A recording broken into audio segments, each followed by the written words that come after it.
शुक्रिया अदा करता हूँ। साहिल का भी हमारे भाई सभा साथियों देना है, बस नहीं है पैदा सारे जानते हैं। 10 साल मुबारक मिलने रहा हूँ,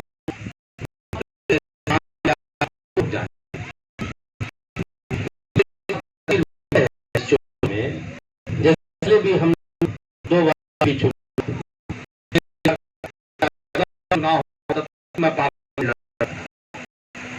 समाज पार्टी और भी उनके नेता, उनके पिता जो राष्ट्रीय अध्यक्ष चुनाव हार रहे होती न होगा,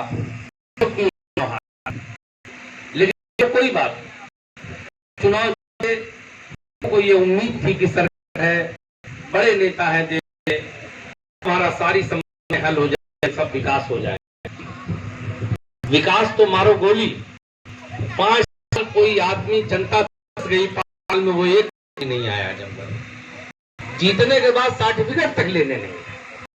उसके बाद पुत्र आए जो आज राष्ट्रीय अध्यक्ष हैं समाजवादी पार्टी के, वो भी जीतने के बाद मेरा ख्याल है 1-2 बार जरूर आए होंगे, लेकिन जनता उनसे भी मिल नहीं पाई।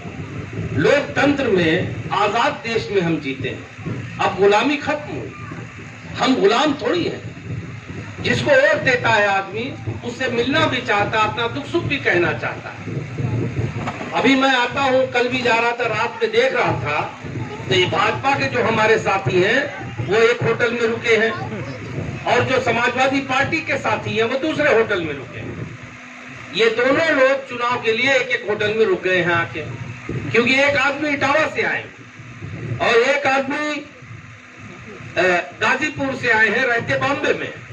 तो मैं आप लोगों से पूछता हूं, क्या आप लोग अपने एमपी से होटलों में मिलने जाएंगे और किस होटल में ये मिलेंगे आपसे?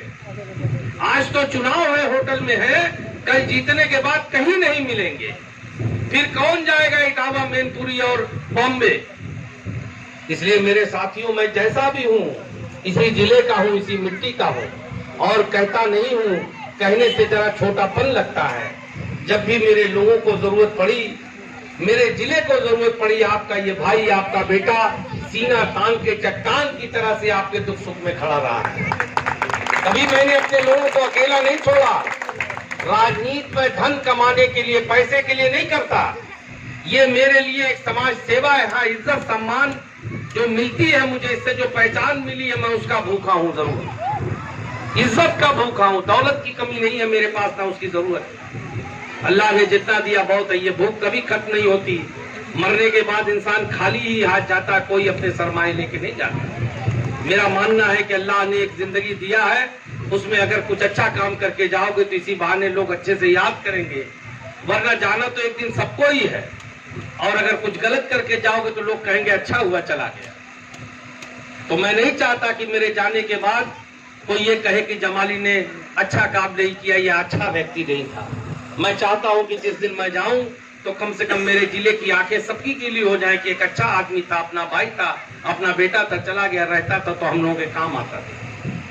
मेरे भाइयों, मैं आपका हूं। मैं एक आखिरी बात कह के अपनी बात को खत्म करता हूं कि मुझ पर भरोसा करो, और अगर अल्लाह ने चाहा, ईश्वर ने चाहा, भगवान ने चाहा तो कभी आपको निराशा नहीं होगी। कभी आपको यह नहीं लगेगा कि आपके साथ धोखा हुआ है, आपका ये एमपी वोट लेके भाग गया। मैं पूरी ईमानदारी निष्ठा से आपकी सेवा करूंगा। मैं उसी तरीके से अपने काम को करता हूं जैसे इबादत की जाती है।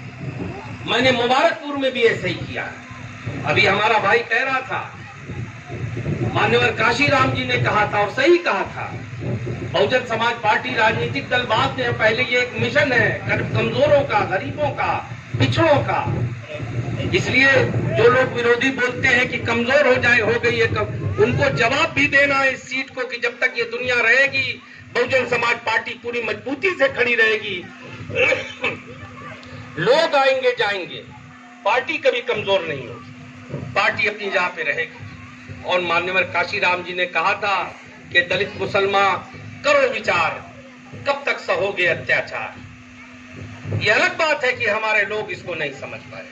हमारे लोग उन पाखंडियों की बातों को समझते हैं जो हमारा 100% वोट लेते हैं, 100%, और हमारे किसी मामले में खड़े होकर नहीं बोलते हैं। आज इतना कुछ हो रहा है देश और प्रदेश में, लोग कहते हैं आज अगर आपकी कोई भी बात कर रहा है तो बहन जी कर रही है, हर रोज कर रही है। आज भी सुबह ट्वीट आया है कि भाजपा सरकार एक जाति समुदाय विशेष के खिलाफ कार्रवाई कर रही है। इसलिए मेरे भाइयों, मैं धर्म जाति की राजनीति नहीं करता, मैं वोट के लिए कभी धार्मिक भावनाएं नहीं भड़काता, लेकिन मैं अपने मुस्लिम समाज के भाइयों से जरूर कहना चाहता हूं कि आप सही मानों में समझो तो सही कि आपका हितैषी कौन है, कौन लोग हैं जो आपके साथ मिलकर के चल सकते हैं। ये लोग जिनको समाजवादी जो इनका बेस वोट मिलता कहते हैं हम लोग, सारी जुल्म जाति तो यही लोग करते हैं हमारे लोगों के साथ। खेत खलिहान से लेकर दुकानों तक चले जाओ, इन्हीं को लोग हमारे लोगों की जमीनों पे कब्जा करते हैं, हमारे लोगों की जायदादों पे डाका डालते हैं। कोई एससी भाई नहीं आता आपको तंग करने के लिए, वो तो उल्टा आपके साथ खड़ा रहता है। आप उसके दरवाजे चले जाओ तो इज्जत से अपनी कुर्सी छोड़ के खड़ा हो जाता है। इसलिए मेरे भाइयों, मैं आपसे अपील करके जा रहा हूं कि ये समय अच्छा है। मैं भी आपका बेटा हूं, भाई हूं, मेरा भी इस जिले पे हक है और इनसे ज्यादा है। मैं जैसा भी हूं इनसे बेहतर हूं। मैं बार बार कहता हूं, सीना तान के कहता हूं कि गुड्डू जमाली जैसा भी है इनसे लाख गुना बेहतर है। इसलिए मेरे भाइयों, बहुजन समाज पार्टी को वोट दीजिए, एक एक वोट डलवाइए। मात्र 9 दिन बचा है। मैं अपने नौजवानों से अपील करता हूं कि एक बार गुड्डू जमाली बन के ये लड़ाई लड़ो। मैंने नौजवानों के लिए बहुत काम किया है, अपनी इस उम्र में पहुंचा हूं, नहीं कुछ कर पाया, कम से कम हजारों लोगों को रोजी रोजगार पे मैंने लगाया है। मैंने शिक्षा में काम किया है, जहां जहां मेरा बस चला मैं अपने लोगों के लिए खड़ा रहा हूं। इसलिए तुम पे हक है मेरा, आज तुम अपने भाई के लिए खड़े हो जाओ, बूथों पे एक एक वोट डलवाओ। कोई हमारा माए बहने बुजुर्ग अगर कमजोर है, नहीं जा सकते बूथ पे, तो उनको कंधे पे डाल के ले जाके डलवाओ, मगर एक भी वोट छूटना नहीं चाहिए। इन्हीं शब्दों के साथ अपनी बात को खत्म करता हूँ। खुदा हाफिज, जय हिंद।